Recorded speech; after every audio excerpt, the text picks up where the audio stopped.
美军下场后，其航母被击沉，就会引发世界大战。解放军有的是办法对付。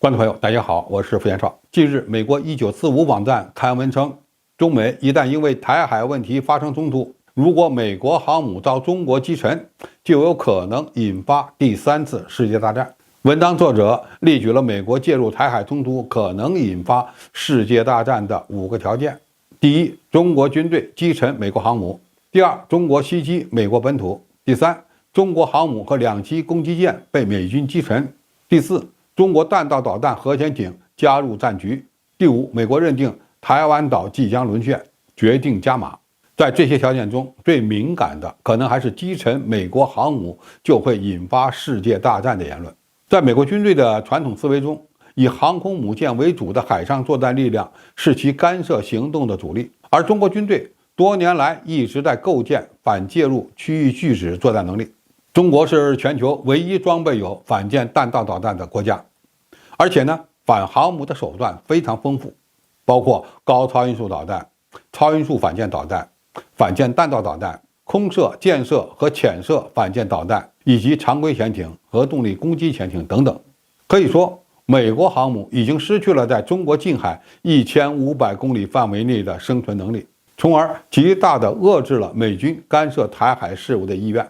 但是我们也要认识到，具备打航母能力是一回事，而真的把航母打沉了又是另外一回事。毁灭一艘航母意味着6000多美国海军官兵会被送到大海喂鱼，这种兵力集中的高价值平台受损，任何一个国家都难以承受。但是让美国人放弃使用航母，似乎呢又不太现实。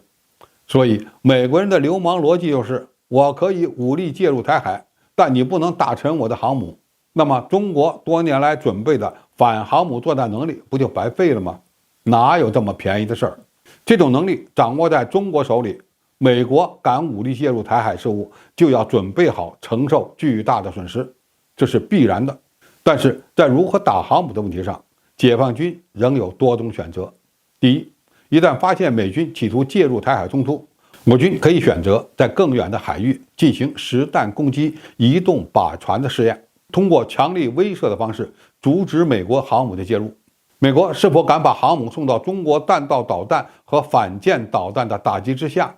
取决于美军能够承受多大的风险。如果风险足够大，那么美国介入的意愿就会进一步降低。所以中国在心怀不轨者面前彰显武力是非常必要的。第二，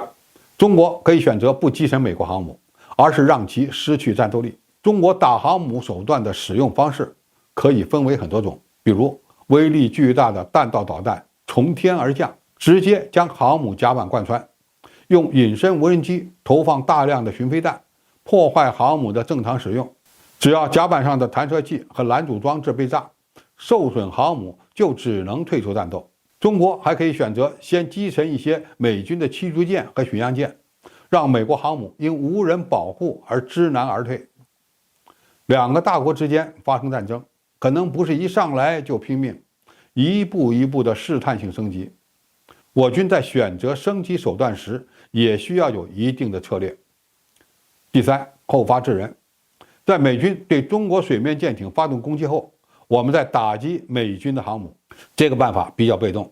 但只要美军先发射导弹，威胁到了中国的2栖舰队和航母，我们也就有了足够的理由打掉美军航母。这在道义上属于防守反击，同样是双方展开军事斗争的一种可选的策略。总体而言，美国最好不要介入台海冲突，在旁边看着中国统一。美军士兵是否愿意为台湾地区拼命，这是任何一任美国政府都必须思考的问题。中国大陆有决心、有能力实现统一，也有意志承受一定的代价，就看美国人敢不敢赌了。如果敢下场干涉，解放军肯定会打航母，其后果必须由美国人自己承担。